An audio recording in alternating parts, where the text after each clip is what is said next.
Good morning, Ram Ram, नमस्कार, जय हिंद सभी प्यारे बच्चों को। कैसे हैं आप सभी? उम्मीद करता हूं अच्छे होंगे, स्वस्थ होंगे, बेहतर होंगे। मैं संदीप सिवाज स्वागत करता हूं आप सभी धाकड़ बच्चों का आपके अपने बेहतरीन और शानदार लर्निंग प्लेटफॉर्म रोजगार विद अंकित पर।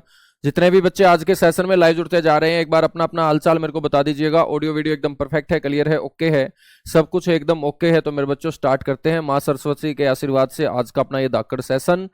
एक बार जितने भी बच्चे जुड़ते जा रहे हैं, प्रेरणा, बिरला, सीमा, पिंकी, दीपक, कोमल, पारुल, सोनम, मोहित, टीना, मंजीत, सुनील, पूनम, अनिता, प्रमोद कुमार, शालू, पंकज, दीपक, प्रीति, शीतल, विक्रम, जतीन, कुलदीप, ममता, सुखदीप, ऋतिक, पुनीत, सीमा, सुनीता, नारनोल, राधिका, संजय। चलेगा भाई, सारे के सारे अच्छे होंगे और अच्छे तरीके से आप लोगों की तैयारी चल रही होगी।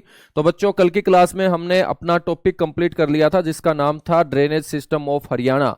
हरियाणा का अपवा तंत्र हम कंप्लीट कर चुके हैं। बहुत सारे बच्चों के दिमाग में ये भी आया होगा कि सर ने हरियाणा की नहरों के बारे में कुछ नहीं बताया।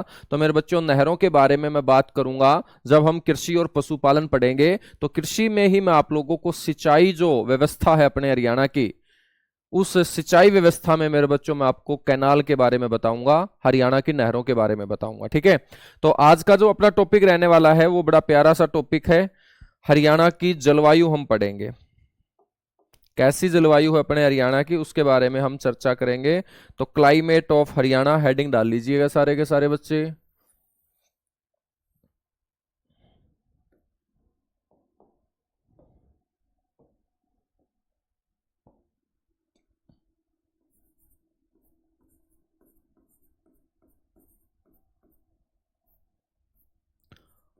हरियाणा की जलवायु,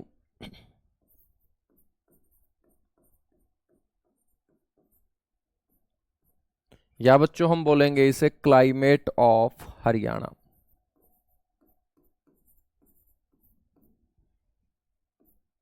अब जितने भी आप लोग जुड़े हुए हो, मेरे को फटाफट बता दीजिएगा कि क्लाइमेट क्या होता है, जलवायु हम किसे बोलते हैं।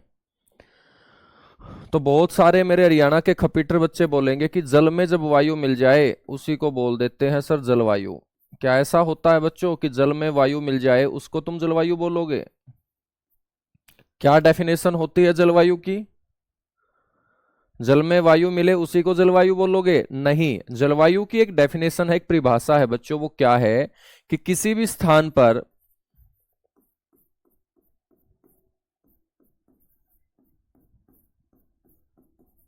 किसी भी स्थान पर लंबे समय तक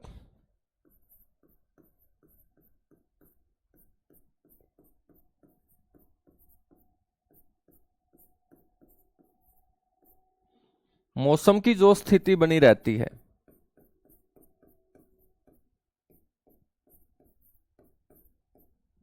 मौसम की जो स्थिति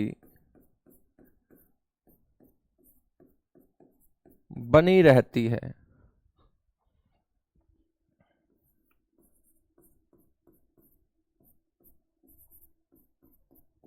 तो बच्चों उस स्थिति को जलवायु कहा जाता है।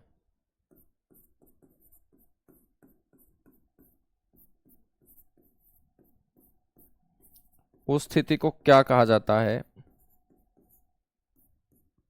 उस स्थिति को जलवायु कहा जाता है। तो जलवायु की परिभाषा में मैंने एक शब्द यूज किया है, लंबे समय तक। तो याद रखना है बच्चों कि जलवायु जो होती है ना, वो लंबे समय तक होती है। और किसी भी स्थान की जलवायु के बदलने का जो मेरे बच्चों समय रहता है वो कितना रहता है?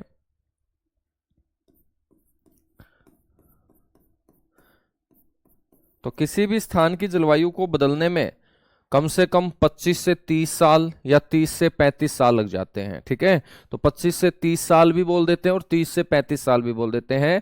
तो आपको ध्यान रखना है किसी भी स्थान की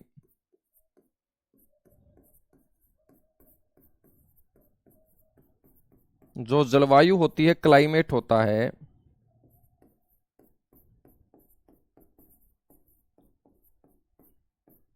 उसको बदलने में बच्चों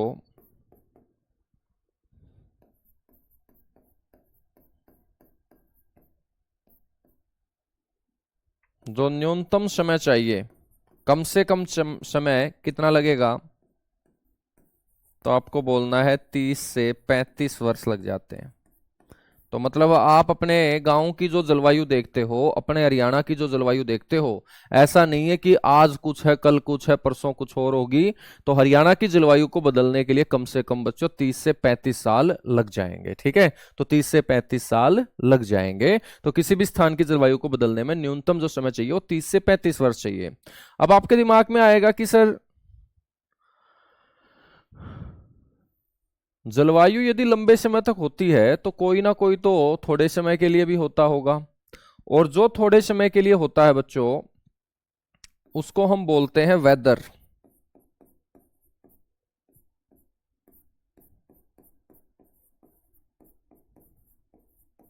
यानी कि मौसम। और मौसम क्या होता है, मौसम होता है पल पल बदलने वाला। ठीक है, जैसे इंसान बदलता है ना बच्चों आज के समय, ठीक है ना। हाँ, जो लड़कियां बदल जाती हैं, लड़के भी चलो कम नहीं है मौसम से। तो मेरे बच्चों जो लड़के लड़कियां आजकल बदलते हैं ना, कि भाई कल कुछ बात बोली थी, अगले दिन जो है मना कर जाती है कि भाई साहब मैंने तो कुछ बोला ही नहीं ऐसा। तो बच्चों जो लड़कियां लड़के आजकल बदलते हैं वो बिल्कुल मौसम की तरह हो रखे हैं। तो मौसम जो होता है ना वो क्या होता है, मौसम की क्या डेफिनेशन होगी,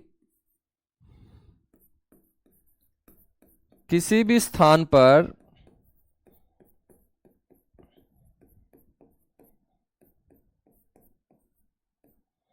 किसी भी स्थान पर अल्प समय तक, अल्प का मतलब होता है कम,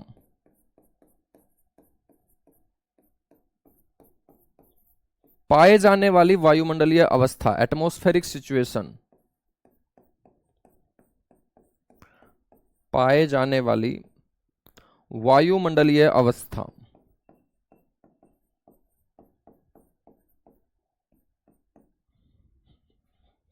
इस वायुमंडलीय अवस्था को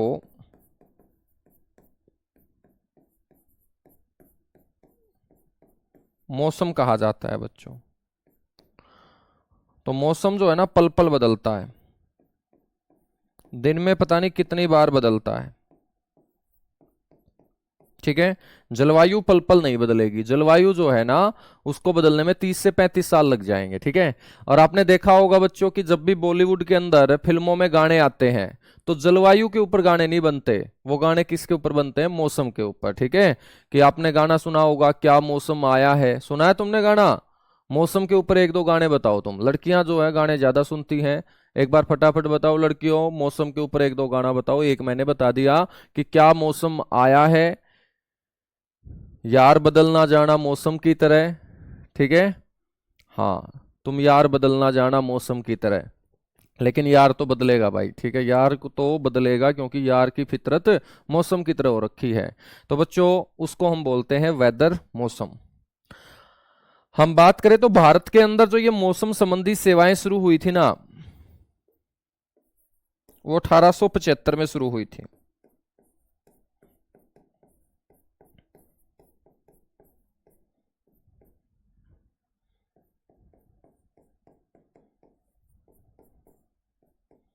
भारत में मौसम संबंधी सेवाएं जो शुरू हुई थी सबसे पहले बच्चों वो 1875 में हुई थी।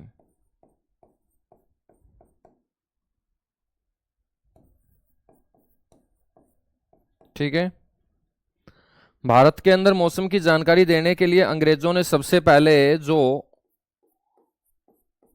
वेधशाला तैयार की थी,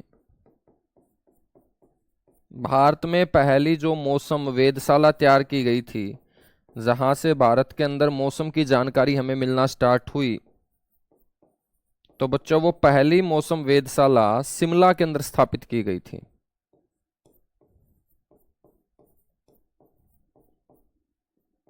ठीक है, बात करें भाई वर्तमान में जो हमें मौसम की जानकारी मिलती है,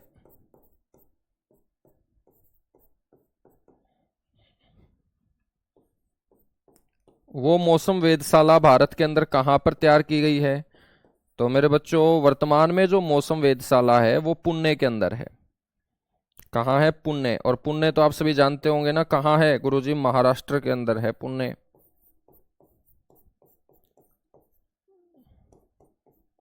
कहाँ है? महाराष्ट्र के अंदर। ठीक है। आज मौसम बड़ा बेईमान है, बिल्कुल भाई, बहुत बढ़िया।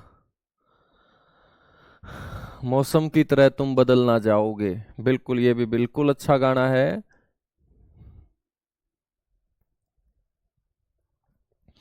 बहुत बढ़िया, चलेगा, गानों की बहुत अच्छी नॉलेज है तुम्हें। तो यहां तक बातें क्लियर हुई? बिल्कुल क्लियर हुई। जो हम जलवायु पढ़ रहे थे बच्चों, आपको पता होना चाहिए कि हम अपने हरियाणा की जलवायु के बारे में चर्चा कर रहे हैं। तो अपना जो हरियाणा है वो पृथ्वी के कौन से क्षेत्र में आता है? अब आप लोगों ने पृथ्वी तो देखी होगी, नहीं देखी है तो मैं दिखाता हूं तुम्हें।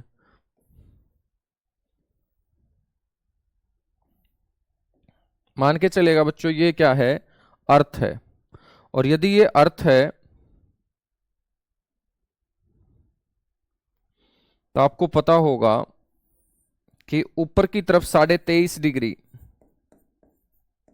नॉर्थ लैटिट्यूड, बच्चों इसको हम उत्तरी अक्षांश बोलते हैं। और साथ ही साथ इस रेखा को हम बोलते हैं कर्क रेखा, या इंग्लिश में बोलते हैं ट्रॉपिक ऑफ कैंसर। ठीक है। और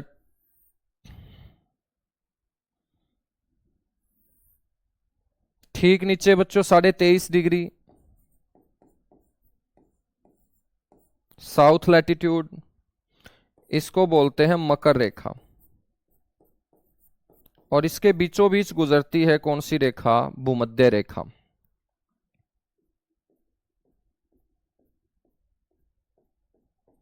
ये आपका 0 डिग्री है, मतलब भूमध्य रेखा है। ठीक है बच्चों, ये तीनों की तीनों रेखाएं जो है ना, वो सबसे गर्म रेखा है इस पृथ्वी के ऊपर, क्योंकि इस 0 डिग्री के ऊपर सूर्य साल में 2 बार परपेंडिकुलर चमकता है 90 डिग्री के एंगल पे।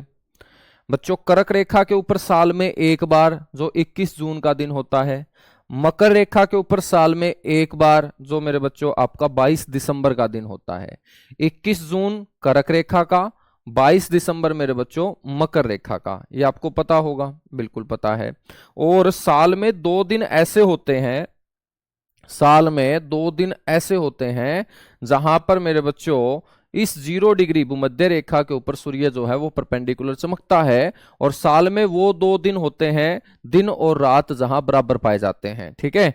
तो ये जो 3 रेखा है, इन 3 रेखाओं के बीच का अक्षेत्र जो है वो सूर्य के लंबवत चमकने के कारण बहुत ज्यादा गर्म रहता है। बहुत ज्यादा गर्म रहता है तो गर्मी को बोलते हैं बच्चों उष्ण। तो इस क्षेत्र को कहा जाता है उष्ण कटिबंध। कटिबंध का मतलब होता है जोन, यानी कि क्षेत्र। और उष्ण का मतलब क्या होता है? गर्मी होता है। इंग्लिश में इसे बोलते हैं ट्रॉपिकल जोन। क्या बोलते हैं इसको? TZ बोलते हैं, ट्रॉपिकल जोन। तो ट्रॉपिकल जोन कौन सा होगा? कर्क रेखा और मकर रेखा के बीच वाला। सर भूमध्य रेखा के ऊपर कौन से 2 दिन चमकती है जब दिन और रात बराबर होते हैं? वो आपका 21 मार्च और 23 सितंबर होता है। 21 मार्च और 23 सितंबर होता है। ठीक है भाई। सर आप इंग्लिश में क्यों नहीं बनवाते? इंग्लिश आंदी है कौन भाई, क्या करूं? इब धक्का तो कुकर बताऊं दामना है। अरे इब इंग्लिश में बता तो दिया, tropic of cancer, equator, tropic of Capricorn, tropical zone, 23.5 degree north latitude, 23.5 degree south latitude. और इंग्लिश क्या होगी इसमें? इसको ट्रॉपिक ऑफ कैंसर बोलते हैं। जब मैंने बोल दिया तो साथ के साथ इंग्लिश में लिखा करो ना, ट्रॉपिक ऑफ कैंसर। इसको बोलेंगे ट्रॉपिक ऑफ कैप्रिकॉन। भूमध्य रेखा को बोलेंगे इक्वेटर। दिन और रात जब बराबर हो जाएंगे 21 मार्च और 23 सितंबर को, उसको बोलेंगे इक्विनॉक्स। क्या बोलेंगे? इक्विनॉक्स उसे बोलेंगे। हाँ, स्टेट जीके पढ़ रहे हो, स्टेट जीके कोशिश किया करो यार, हिंदी में पढ़ो तुम। ठीक है। हाँ, शब्द मैं आपको बता के चलूंगा जो डिफिकल्ट होंगे। सारे के सारे इंग्लिश के पीछे ऐसे पड़े हैं जैसे सारे के सारे पूर्वज लंदन से ही आए हैं, यहाँ इंडिया में बसे हैं, इनको हिंदी समझ में ही नहीं आती। भाई साथ में बोल के तो चल रहा हूं यार। तुम भारत से इतने नाराज क्यों हो? मैं तो बोलता हूं जासूसों की तरह, जैसे भारत में जासूस पकड़े जा रहे हैं ना, एक बार इन अंग्रेजों को भी पकड़ना शुरू कर दे सरकार। ठीक है। कि भाई हिंदी से लगाव बिल्कुल नहीं है तुम्हारा, इंग्लिश से बहुत ज्यादा लगाव है। एक बार जितनी भी जांच एजेंसी है ना, इनके पीछे भी पड़े कि भाई हिंदी भी सीखो, तुम हिंदुस्तान में रहते हो तो हिंदी तो आनी चाहिए। हाँ, इंग्लिश आए वो अच्छी बात है, लेकिन ऐसा थोड़ी कि हिंदी समझ में नहीं आ रही और इंग्लिश में हम परफेक्ट होते जा रहे हैं। 23.5 डिग्री के बाद 45 डिग्री नॉर्थ लैटिट्यूड, और मेरे बच्चों नीचे की तरफ है 45 डिग्री साउथ लैटिट्यूड। ठीक है, कर्क रेखा के ठीक ऊपर 45 डिग्री और मकर रेखा के ठीक नीचे 45 डिग्री। बच्चों इसे कहा जाता है उपोषण।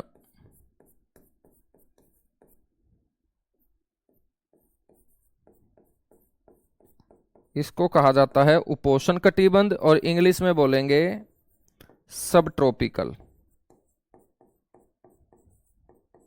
ठीक है, सब ट्रॉपिकल। मेरे बच्चों अपना जो हरियाणा है ना, अपना जो हरियाणा है वो पृथ्वी के कौन से कटिबंध में आता है? वो आता है सब ट्रॉपिकल जोन के अंदर। आपसे कोई पूछ ले कि अपना हरियाणा जो है वो पृथ्वी के कौन से कटिबंध में आता है, तो तुम बोलोगे अपना हरियाणा आता है सब ट्रॉपिकल जोन के अंदर। क्योंकि मैंने आप लोगों को बताया था कि अपने हरियाणा का जो अक्षांशीय विस्तार है बच्चों, वो 27 डिग्री 39 मिनट से शुरू होता है।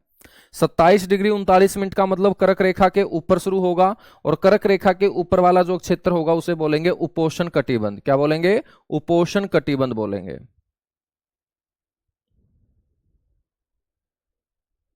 ठीक है बच्चों।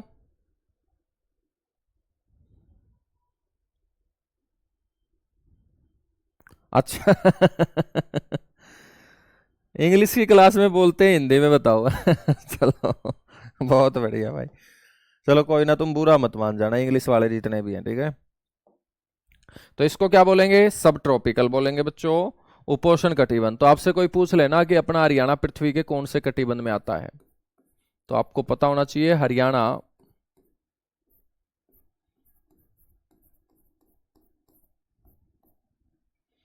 पृथ्वी के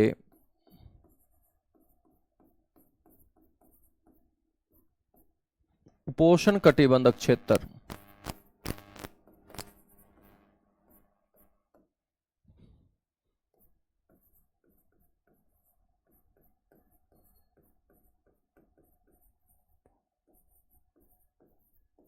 सब ट्रॉपिकल जोन में आता है।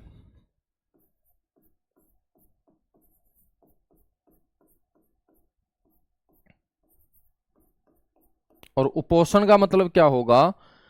उप प्लस उष्ण। उप का मतलब होता है कम, उष्ण का मतलब होता है गर्मी। यानी कि अपना हरियाणा कम गर्मी वाला जो क्षेत्र है पृथ्वी का, उसमें आता है, उष्ण में नहीं आता, ज्यादा गर्मी वाले में नहीं आता है। ठीक है मेरे बच्चों, अपना हरियाणा जब पृथ्वी के उपोषण कटिबंध वाले क्षेत्र में आता है, यही कारण है कि अपने हरियाणा की जो जलवायु है वो कैसी है।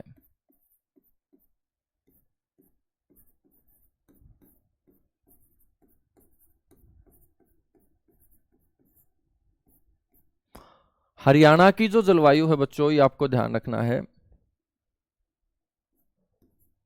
वो है उपोषण कटिबंधीय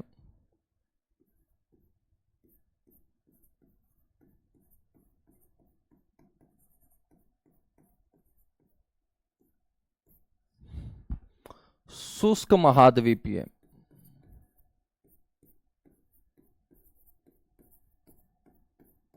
तो आपसे कोई पूछ ले कि हरियाणा की जो जलवायु है वो कैसी है, तो आप बोलेंगे उपोषण कटिबंधीय शुष्क महाद्वीपीय।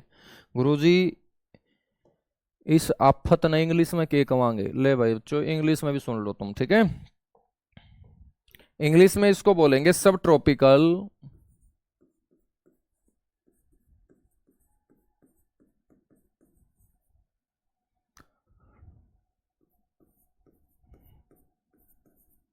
ड्राई कॉन्टिनेंटल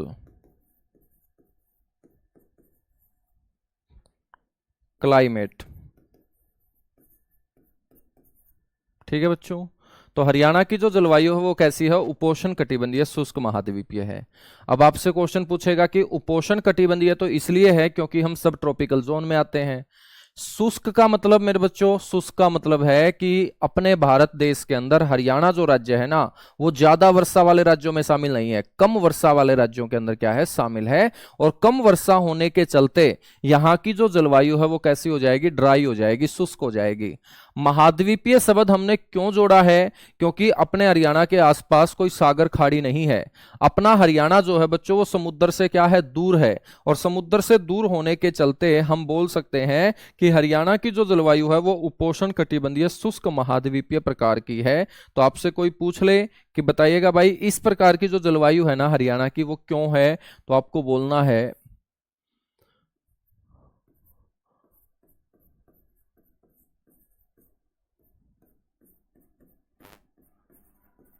समुद्र से दूर स्थित होने के कारण।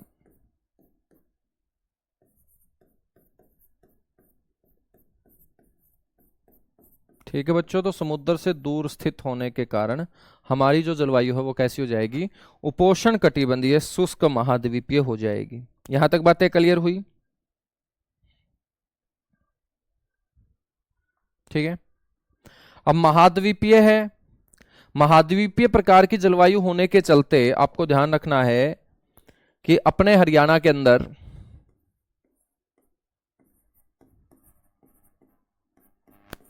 अपने हरियाणा की जो जलवायु है बच्चों वो कॉन्टिनेंटल टाइप होने के चलते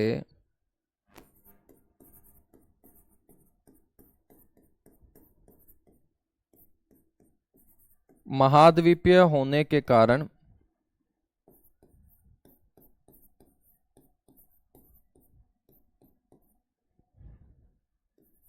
यहां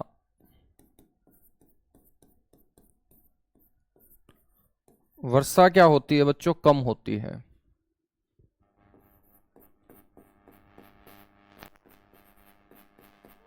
और वार्षिक तापांतर जो है ना, वार्षिक तापांतर का मतलब समझते हो,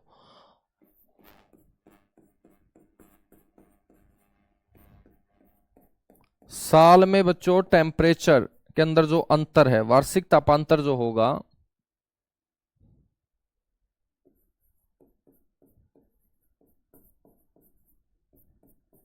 वो क्या होता है, अधिक होता है।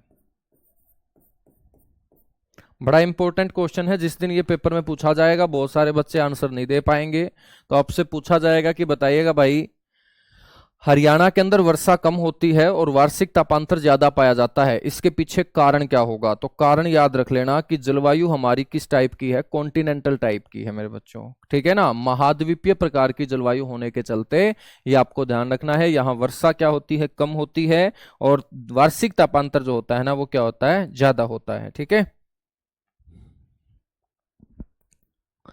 बच्चों, हम बात करें तो अपने हरियाणा का जो उत्तर पूर्व वाला इलाका है जो हिमाचल के साथ लगता है, वहां की जो जलवायु पाई जाती है वो पाई जाती है उपोष्ण आर्द्र जलवायु। ठीक है। और जो नीचे वाला इलाका है राजस्थान के साथ लगता, वहां पर पाई जाती है कौन सी जलवायु, शुष्क जलवायु। कौन सी जलवायु, शुष्क जलवायु। तो यह भी ध्यान आपको रखना है कि हरियाणा का जो उत्तर पूर्व है,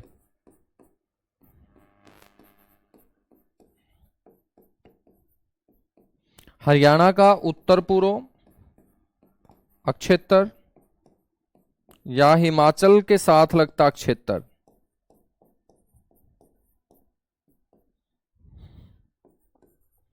हिमाचल के साथ लगते क्षेत्र में बच्चों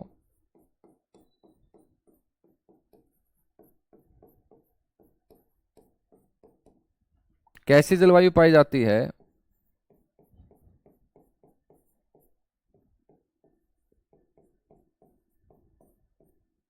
उपोष्ण आर्द्र जलवायु पाई जाती है। अब इंग्लिश में इसको क्या बोलेंगे भाई, इंग्लिश में मेरे बच्चों इसको हम बोल देंगे, क्या बोलेंगे बताओ फटाफट जितने भी जुड़े हुए हैं। उपोष्ण का मतलब सब ट्रॉपिकल,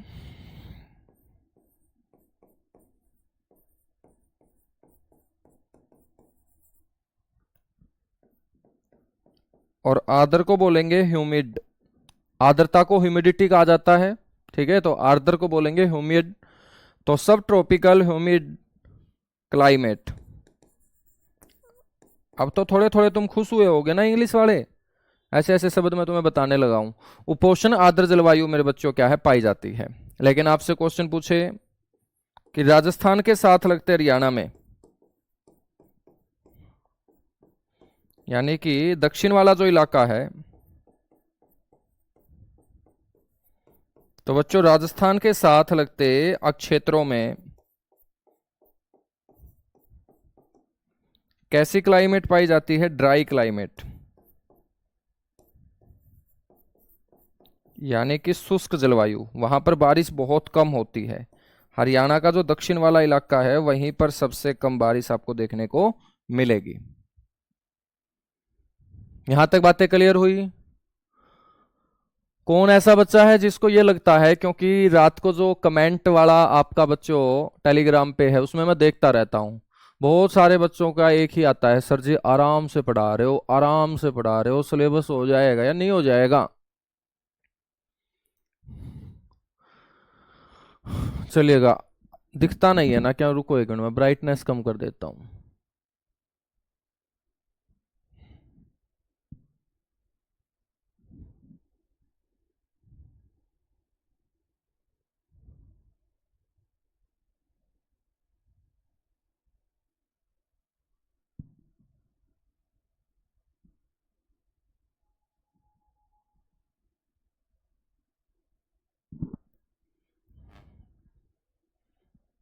अब ठीक दिखता होगा, है ना? तो कितने ऐसे बच्चे हैं जो बोलते हैं कि सर जी सिलेबस नहीं होगा, ऐसे तो है भाई, कितने ऐसे बच्चे हैं? मैं देखता रहता हूं कि एक दो बच्चा जो है ना उसको थोड़ा सा आना शुरू हो जाए तो उसको बस ये होता है कि मैं स्पीड पकड़ लूं बहुत खतरनाक। मेरे भाई साहब, जब मैं पढ़ाने वाला तुम्हें आराम से पढ़ा रहा हूं तो आराम से पढ़ाने वाले बहुत कम मिलेंगे, फटाफट सिलेबस कराने वाले तो हर जगह भरे पड़े हैं कि एक बार फटाफट कराओ सिलेबस, उसके बाद साइड हो जाओ। लेकिन आराम आराम से पढ़ा रहा हूं तो इसका मतलब आपके फायदे के लिए पढ़ा रहा हूं, वरना मैं तो फटाफट सिलेबस कवर करा के फिर अगले बैच में पढ़ाना स्टार्ट कर दूंगा, फिर अगले बैच में पढ़ाना स्टार्ट कर दूंगा। लेकिन मैं आप लोगों के लिए तो पढ़ा रहा हूं कि जो भी नया बच्चा जुड़ा है, अब देखिएगा जिसको ये टॉपिक आते हैं उनको नहीं पढ़ा रहा मैं बिल्कुल भी, वो चाहे मत भी पढ़ा करो मेरे से। लेकिन जो बच्चा पहली बार पढ़ रहा है, अच्छे से सीखना चाहता है, उन बच्चों को मैं पढ़ा रहा हूं, ठीक है ना? अब जिनकी हरियाणा जी के बहुत जबरदस्त होगी, शानदार होगी, सारी चीजें आती होंगी, तो वो क्लास क्यों लगाते हो? वो दूसरे सब्जेक्ट को मजबूत करो, है ना? लेकिन जो नया बच्चा पहली बार कोचिंग ले रहा है, सरकारी नौकरी की उसकी भी इच्छा है, तो भाई उसको आराम आराम से एक बार पढ़ना पड़ेगा, क्योंकि आपने भी जब पहली बार हरियाणा जीके पढ़ी होगी तो तूफानी तरीके से तो नहीं पढ़ी होगी, आराम आराम से ही पढ़ी होगी, तो आराम आराम से चलने दो, ठीक है? जब कोई आ जाएगा डेट वगैरह तो हम स्पीड कर लेंगे। स्पीड तो छोड़ो, मैं दो दो क्लास लेनी भी शुरू कर दूंगा तुम लोगों की।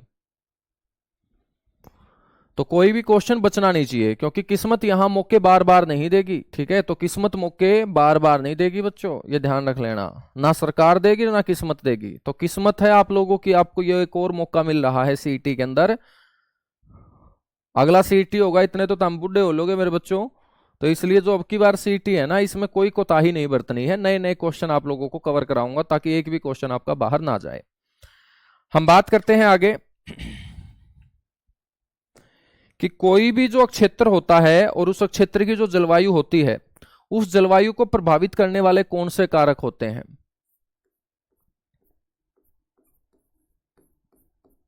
तो ध्यान रखना है,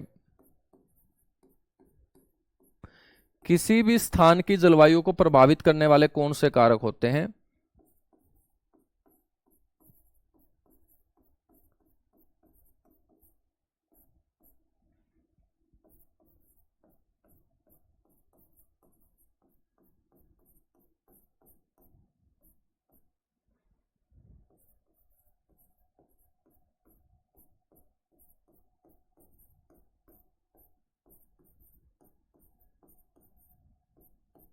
कारक का मतलब होता है फैक्टर,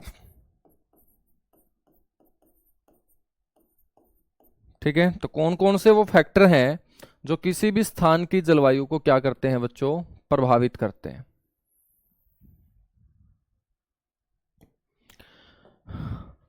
सारे के सारे फैक्टर को अच्छे से समझना है तो एक शब्द आपको याद रखना है, लैंडफॉर्म।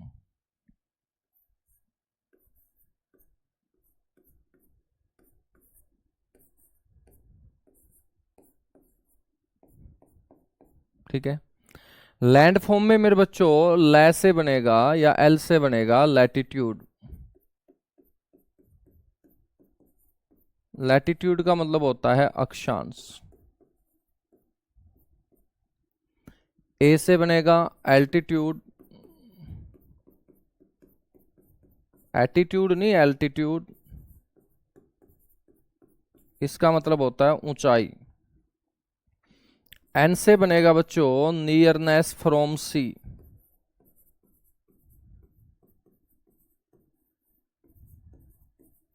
यानी कि समुद्र से निकटता।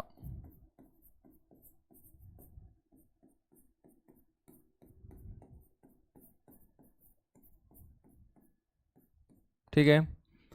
डी से बनेगा बच्चों डायरेक्शन ऑफ विंड्स,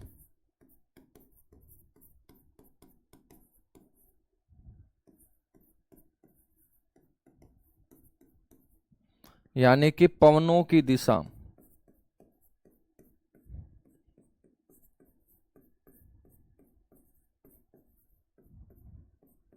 ठीक है।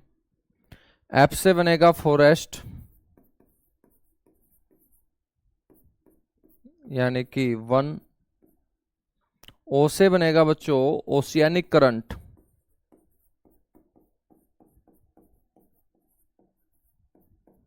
ओशियानिक करंट का मतलब होता है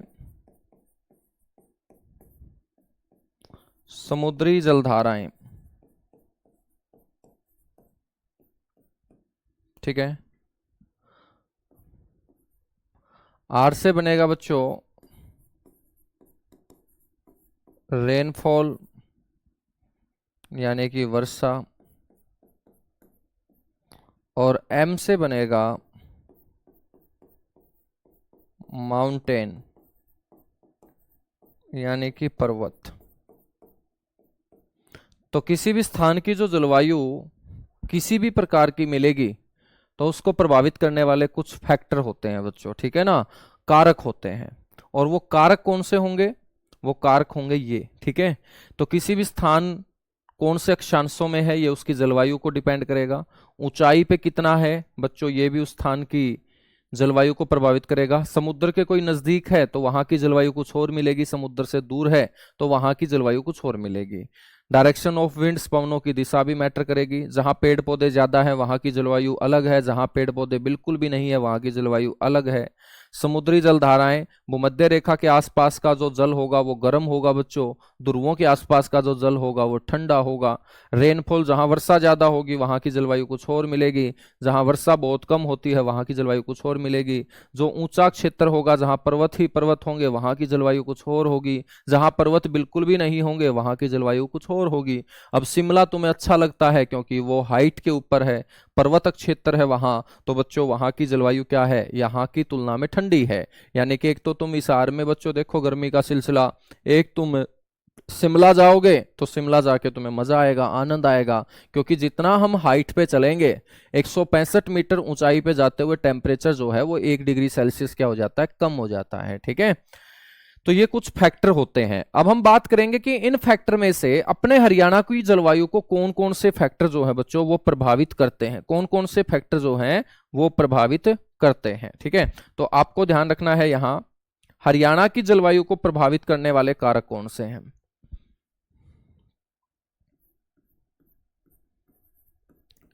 आपसे जो पूछा जाएगा पेपर में वो ये पूछा जाएगा,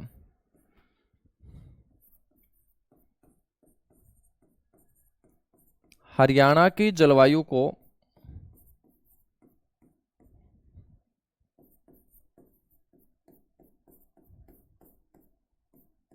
प्रभावित करने वाले कारक।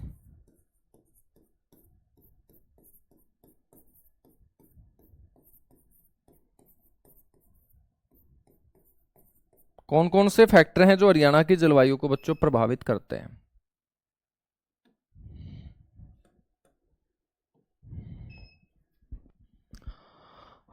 हम बात करें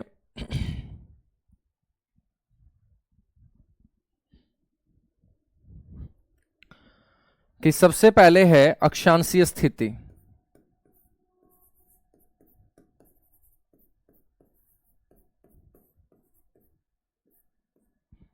अक्षांशीय स्थिति,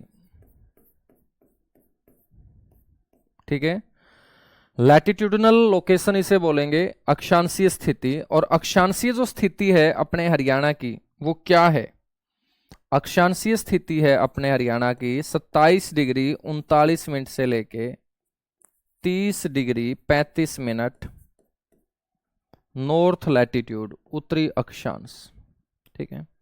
और अपने हरियाणा की अक्षांशीय स्थिति बच्चों यदि ये है, 27 डिग्री से अपना हरियाणा शुरू होता है। 27 डिग्री का मतलब कौन सा गांव होगा? दोहा गांव होगा, नू जिले का। 30 डिग्री का मतलब क्या होगा? सापुर गांव होगा, पंचकुला जिले का। यदि मैं बात करूं 27 डिग्री 39 मिनट से लेकर 30 डिग्री 35 मिनट उत्तरी अक्षांश के बीच अपना हरियाणा आता है, तो बच्चों 23 यानी 23.5 डिग्री के ऊपर कौन सा क्षेत्र होगा? उपोष्ण कटिबंध। तो अपने हरियाणा की जलवायु कैसी है?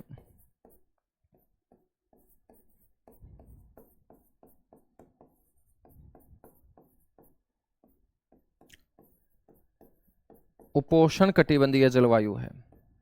समझ में आई बात? यानी कि अक्षांशीय स्थिति मैटर करती है कि उस क्षेत्र की जलवायु क्या होगी। यदि अपना हरियाणा 27 डिग्री के ठीक नीचे कर्क रेखा और मकर रेखा के बीच होता, तो हम अपने हरियाणा की जलवायु को उपोष्ण कटिबंध ना बोल के क्या बोलते? उष्ण कटिबंध बोलते। क्या बोलते? उष्ण कटिबंध हम बोलते, ठीक है भाई। मुकेश कुमार यार शांति रखागा, ठीक है। क्लास शुरू हुई थी, 2 क्वेश्चन क्लास शुरू हुई थी पढ़ाने के लिए। आपके डाउट लास्ट में मेरे से पूछना। आप पढ़ाने दिया करो यार, तुम लोग पढ़ाने बिल्कुल भी नहीं देते तो ये गलत बात है तुम लोगों की। नुकसान किसका है? तुम्हारा है, मेरा कोई नुकसान नहीं होगा। यदि मेरे दिमाग से कोई क्वेश्चन उठेगा और वो उड़ जाएगा तो आपका नुकसान होगा। तो पढ़ाने दिया करो, डाउट हम लेते रहेंगे। ऐसा नहीं कि आज के बाद मैं तुम्हें दिखूंगा नहीं। तो जो भी डाउट आपके बनते जाएं, किसी क्लास में नहीं बता पाता हूं तो उसको कॉपी में नोट कर लिया करो तुम, ठीक है। एक एक डाउट तुम्हारा मैं क्लियर करूंगा, टेंशन मत लो। अक्षांशीय स्थिति के बाद मेरे बच्चों हम बात करेंगे समुद्र से दूरी, ठीक है। और समुद्र से दूरी होने के चलते हमारी जो जलवायु है वो कैसी मैंने बताई? महाद्वीपीय, कॉन्टिनेंटल बताई। समुद्र से दूरी होने के चलते मैंने जलवायु कैसी बताई? महाद्वीपीय। मेरे बच्चों मैं आपसे पूछूं कि समुद्र से दूरी के आधार पे जो जलवायु होती है ना वो कितने प्रकार की होती है? तो आपको ध्यान रखना है, समुद्र से दूरी के आधार पर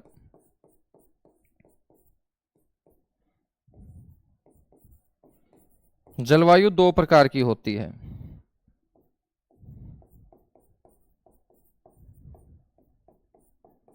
समुद्र से दूरी के आधार पर,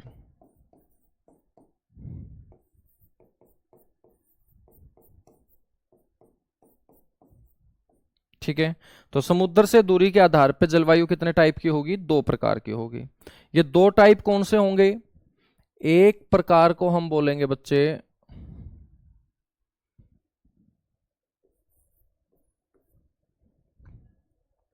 सम जलवायु,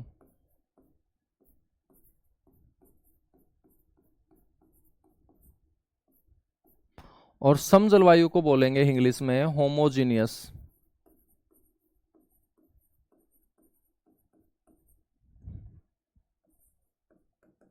होमोजीनियस क्लाइमेट, ठीक है। ये सम जलवायु कौन सी होती है बच्चों? ये एक ऐसी जलवायु होती है जिसके कारण गर्मियों में न तो ज्यादा गर्मी होती और सर्दियों में न ज्यादा सर्दी होती है, ठीक है। तो ध्यान रखेंगे ये कैसी जलवायु होगी? ऐसी जलवायु होगी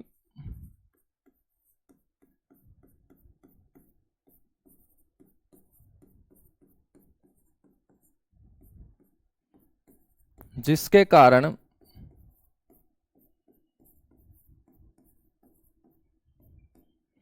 गर्मियों में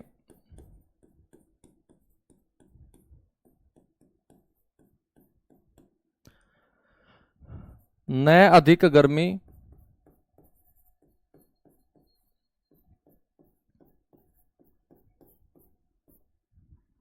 और सर्दियों में न अधिक सर्दी।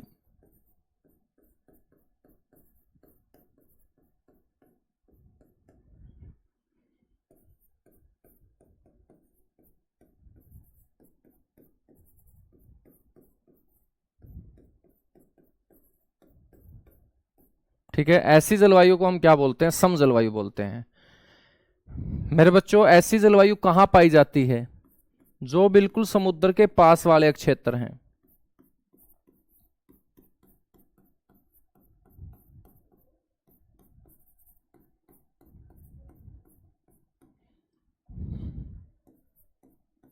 समुद्र के समीप क्षेत्रों में पाए जाने वाली जलवायु होती है बच्चों ये। तो इसका मतलब सीधी सी बात है कि अपना हरियाणा समुद्र के पास तो है नहीं, तो अपने हरियाणा के अंदर सम जलवायु नहीं मिलेगी। तो कहां मिलेगी ये बच्चों? महाराष्ट्र की राजधानी मुंबई, मुंबई के लोगों से तुम पूछोगे तो वहां ना तो गर्मियों में ज्यादा गर्मी होती है, ना वहां सर्दियों में ज्यादा सर्दी होती है।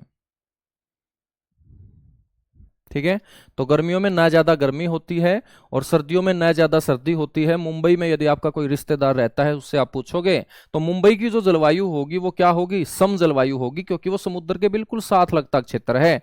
वहां गर्मियों में ना ज्यादा गर्मी, सर्दियों में ना ज्यादा सर्दी। लेकिन हम बात करें बच्चों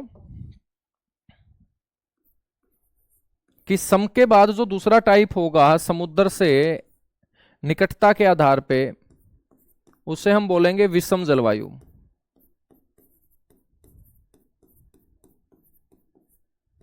ठीक है, और इंग्लिश में बोलेंगे हिट्रोजीनियस क्लाइमेट।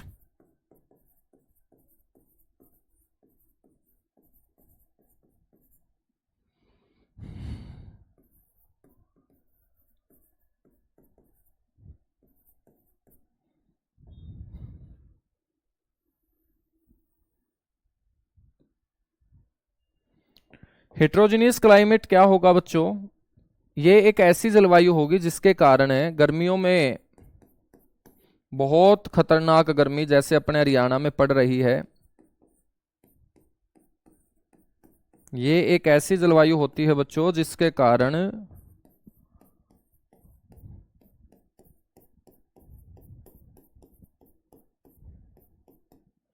गर्मियों में अधिक गर्मी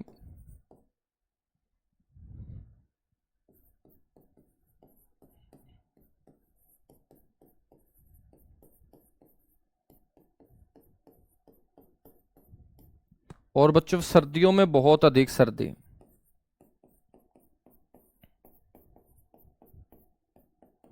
सर्दियों में क्या होगी?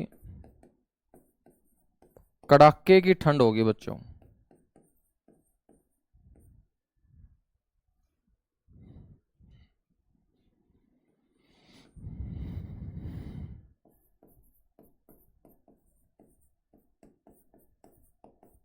तो सर्दियों में कड़ाके की ठंड पड़ती है। ठीक है, ऐसी जलवायु को क्या बोलोगे? हेट्रोजीनियस क्लाइमेट बोलोगे, विषम जलवायु बोलोगे। यानी कि जो समुद्र से दूर वाले क्षेत्र हैं उन क्षेत्रों में ऐसी जलवायु देखने को मिलती है। तो समुद्र से दूर स्थित क्षेत्रों की जलवायु होती है ये।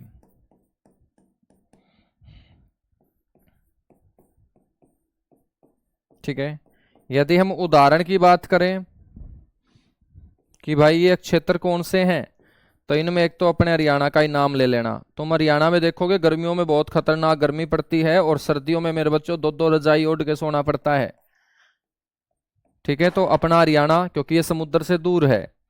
जैसे मैं बात करूं जैसलमेर, जैसलमेर जो राजस्थान के अंदर है बच्चों, वहां पर भी ऐसा ही हाल है। जैसे मैं बात करूं अमृतसर, यानी कि समुद्र से दूर जो भी होगा वो सारा का सारा इलाका आपका इसी प्रकार की जलवायु वाला होगा।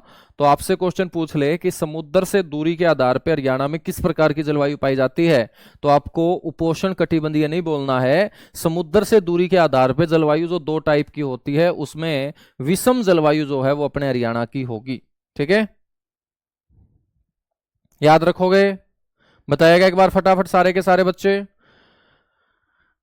तो बच्चों यहां पर मैंने आपको हरियाणा की जलवायु को प्रभावित करने वाले दो फैक्टर बताए हैं, एक अक्षांशीय स्थिति, एक समुद्र से दूरी। ठीक है, तीसरा फैक्टर हम देखेंगे।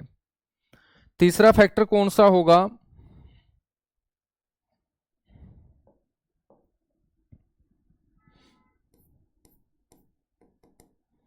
जो हरियाणा की जलवायु को प्रभावित करेगा वो होगा मानसून।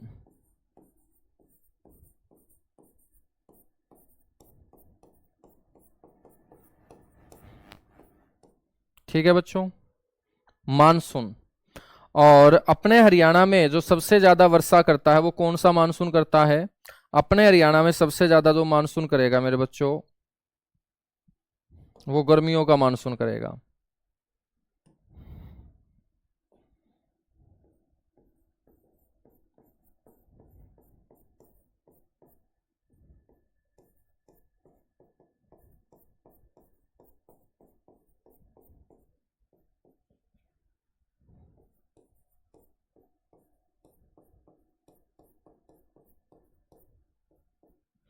बच्चों जो सर्दियों का मानसून होता है ना, उससे हरियाणा में बारिश होती ही नहीं है। तो गर्मियों का मानसून जो होगा वो सबसे ज्यादा क्या करेगा? प्रभावित करेगा। ठीक है। और गर्मियों का जो मानसून होता है ये बारिश करता है दो जगह से। ठीक है। गर्मियों का जो मानसून होगा ये बारिश दो जगह से करेगा। दो जगह से कैसे करेगा? तो सबसे पहले तो बच्चों ये अरब सागर से पानी उठा के बारिश करेगा हरियाणा के अंदर। और बात करें हम, जब ये मानसून जाने को होगा तब मेरे बच्चों ये बंगाल की खाड़ी से पानी उठाकर हरियाणा में बारिश करने का क्या करता है? काम करता है। बारिश वगैरह अगली क्लास में कराएंगे। ठीक है, बस मैं आपको अभी बातें बता रहा हूं। तो मानसून जो है ना, ये भी एक फैक्टर है, ये एक कारक है जो हरियाणा की जलवायु को प्रभावित करता है। क्योंकि मेरे बच्चों जुलाई से हरियाणा में बारिश होना स्टार्ट हो जाएगी। ठीक है, भारत में जून से स्टार्ट हो जाती है। जून के पहले सप्ताह में मानसून दस्तक दे देता है भारत के अंदर। सबसे पहले केरल राज्य के मालाबार तट पे बारिश करता है। तो मेरे बच्चों जब जुलाई के अंदर हरियाणा में अच्छी खासी लगभग पूरे हरियाणा में बारिश होना स्टार्ट हो जाएगी, दक्षिण वाले क्षेत्र को छोड़ के, ये बारिश आपकी सितंबर महीने तक चलेगी। तो जुलाई से लेकर सितंबर तक जो एक लंबा ये समय है, इस समय मेरे बच्चों भारत अपने हरियाणा के अलग अलग जिलों के अंदर रुक रुक के क्या होती रहती है? बारिश होती रहती है। तो इसे हम गर्मियों का मानसून बोलेंगे। क्या बोलेंगे? गर्मियों का मानसून बोलेंगे। ठीक है, हाँ, गर्मियों का मानसून बोल सकते हैं। इसको दक्षिण पश्चिम मानसून बोल सकते हैं। क्या बोलेंगे? इसे दक्षिण पश्चिम मानसून बोलेंगे। इसके बाद हम बात करते हैं चौथा जो फैक्टर है जो प्रभावित करता है,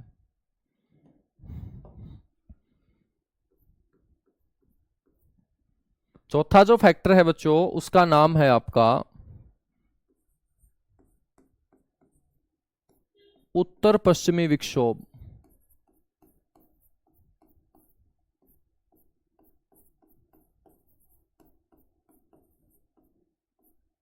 ठीक है, उत्तर पश्चिमी विक्षोभ यानी कि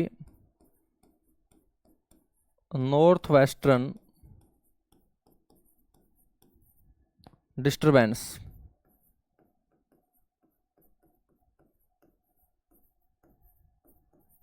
ठीक है, उत्तर पश्चिमी विक्षोभ।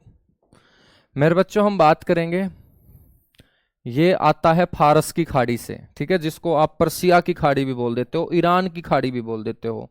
तो ये कहां से आता है? फारस की खाड़ी से आता है, जिसको आप पर्सिया की खाड़ी, ईरान की खाड़ी बोलते हो। और ये बारिश करेगा सर्दियों में। सर्दियों में हरियाणा में वर्षा।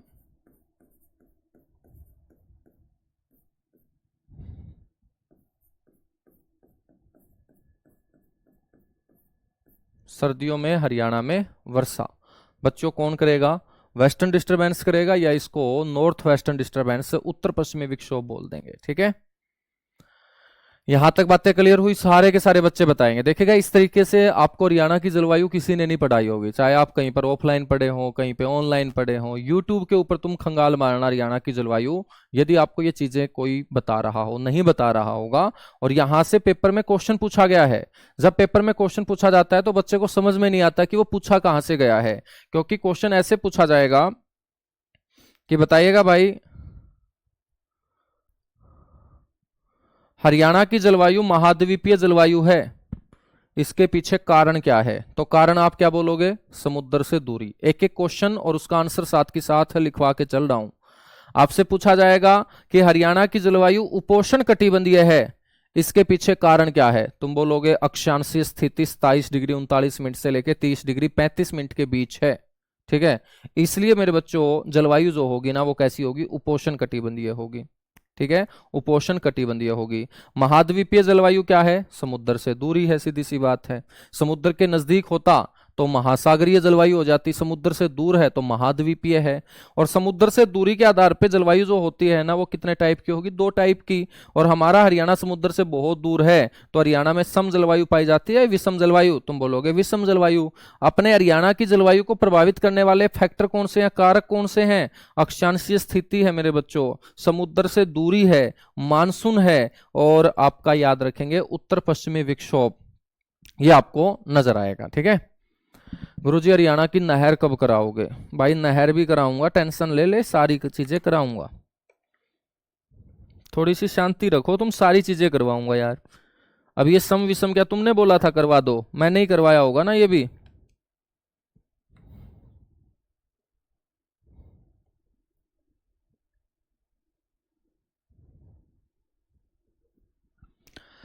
चलेगा, अब हम बात करते हैं मेरे बच्चों हरियाणा की जलवायु का जो वर्गीकरण है उसके बारे में चर्चा करेंगे। ठीक है,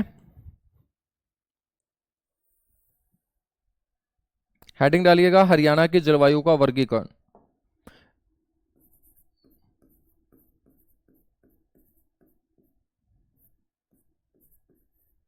डिवीजन ऑफ हरियाणा क्लाइमेट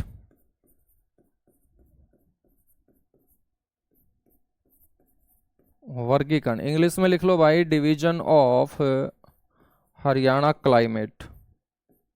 ठीक है, हरियाणा की जलवायु का वर्गीकरण हम करेंगे कि हरियाणा में जो उपोष्ण कटिबंधीय शुष्क महाद्वीपीय प्रकार की जलवायु है, ठीक है, इसको मेरे बच्चों बांटने का काम किसने किया है? तो याद रखेंगे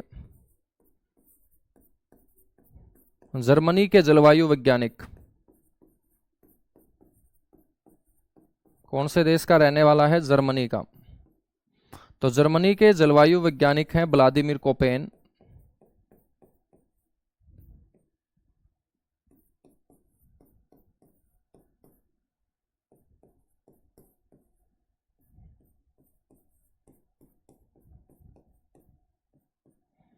व्लादिमीर कोपेन ने बच्चों हरियाणा की जलवायु को 2 भागों में बांटने का काम किया है। तो हरियाणा में कितने प्रकार की जलवायु पाई जाती है? 2 प्रकार की। इस जलवायु को किसने बच्चों बांटने का काम किया? व्लादिमीर कोपेन ने। कहाँ का जलवायु वैज्ञानिक है? जर्मनी का।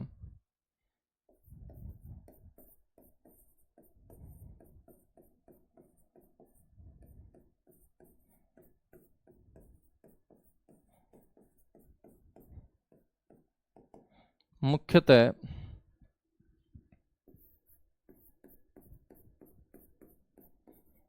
2 वर्गों में बांटा है बच्चों। ठीक है, इन 2 वर्गों में पहला जो वर्ग होगा उसको हम बोलेंगे उपोष्ण आर्द्र जलवायु। ठीक है,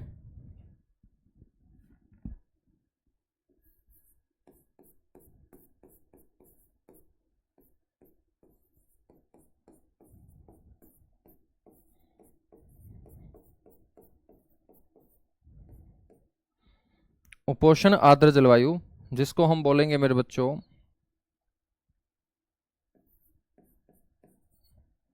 सब ह्यूमिड क्लाइमेट। ठीक है मेरे बच्चों, किसी भी क्षेत्र के अंदर जो जलवायु जिस प्रकार की मिलेगी तो उसको इंग्लिश के अल्फाबेट के आधार पे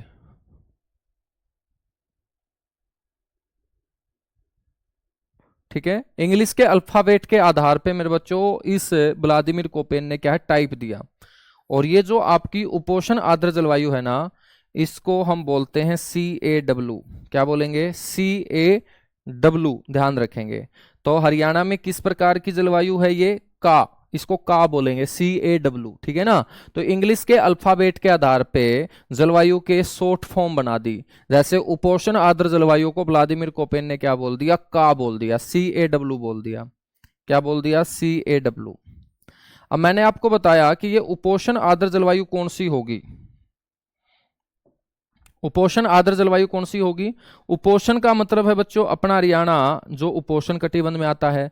आर्द्र का मतलब क्या होगा? मतलब नमी, ह्यूमिडिटी कब आएगी? जब बारिश ज्यादा आएगी।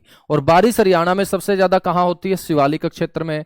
और शिवालिक क्षेत्र कौन सी दिशा में है? उत्तर पूर्व में। वहीं पर आपको ऊंचे पहाड़ भी नजर आते होंगे। ठीक है, तो सीधी सी बात है मेरे बच्चों कि आर्द्र प्रकार की जो जलवायु होगी, ह्यूमिड जो क्लाइमेट होगा, वो वहां मिलेगा जहां वर्षा ज्यादा होती हो। तो हरियाणा के अंदर इस प्रकार की जलवायु आपको कौन से इलाके में नजर आएगी? बच्चों उत्तर पूर्व वाला जो शिवालिक क्षेत्र है वहां आपको नजर आएगी। तो ध्यान रखना है, ये जो जलवायु है बच्चों, ये हरियाणा के उत्तर पूर्व में,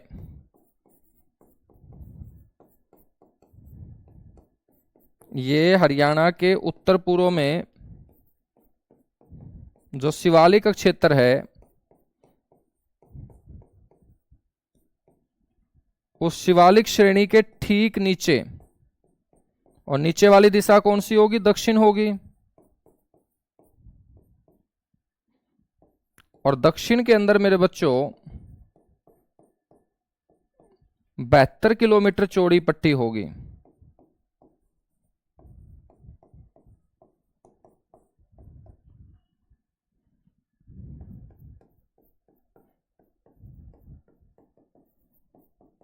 इस 72 किलोमीटर चौड़ी पट्टी के अंदर उपोषण आर्द्र जलवायु जो है पाई जाती है। इस प्रकार की जो जलवायु है पाई जाती है।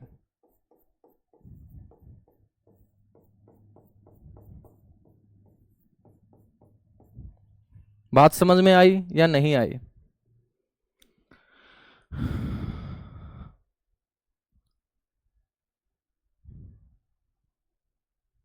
बताइएगा। बात समझ में आई भाई? अब देखिएगा यहां पर एक शब्द आपको पकड़ना है, आर्द्र। आर्द्र का मतलब होता है ह्यूमिड, ह्यूमिड का मतलब होता है ह्यूमिडिटी, मतलब आर्द्रता, नमी। ठीक है, मॉइस्चर। तो मॉइस्चर नमी कब होगा मेरे भाई? वायुमंडल के अंदर मॉइस्चर नमी कब होगी? जब बारिश आएगी। और बारिश आपको पता है हरियाणा के कौन से भाग में होती है? शिवालिक क्षेत्र में ज्यादा बारिश होती है, क्योंकि ऊंचे ऊंचे पर्वत है। और शिवालिक क्षेत्र कौन सी दिशा में है? नॉर्थ ईस्ट में है, उत्तर पूर्व में है। तो शिवालिक जो क्षेत्र है ऊंचा पर्वतीय है, उसके ठीक नीचे दक्षिण के अंदर जो आपका पंचकुला, अंबाला, यमुनानगर का क्षेत्र है, उस शिवालिक के ठीक नीचे इन 3 जिलों की 72 किलोमीटर चौड़ी पट्टी है, जहां पर आपको उपोषण आर्द्र जलवायु देखने को मिलेगी। सब ट्रॉपिकल ह्यूमिड क्लाइमेट आपको देखने को मिलेगा। यहां तक बातें क्लियर हुई हैं?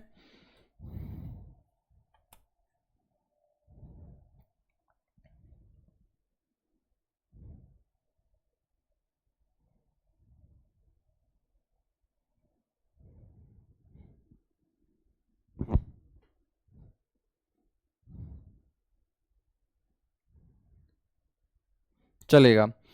और मेरे बच्चों दूसरा जो टाइप होगा वो मैं आपको कल बताऊंगा। तो शेष हरियाणा की जो जलवायु है ना, ठीक है, यहां पर हम ये भी बात करें तो सर्दियों में जो टेम्परेचर रहता है यहाँ 3 से 4 डिग्री सेल्सियस रहता है।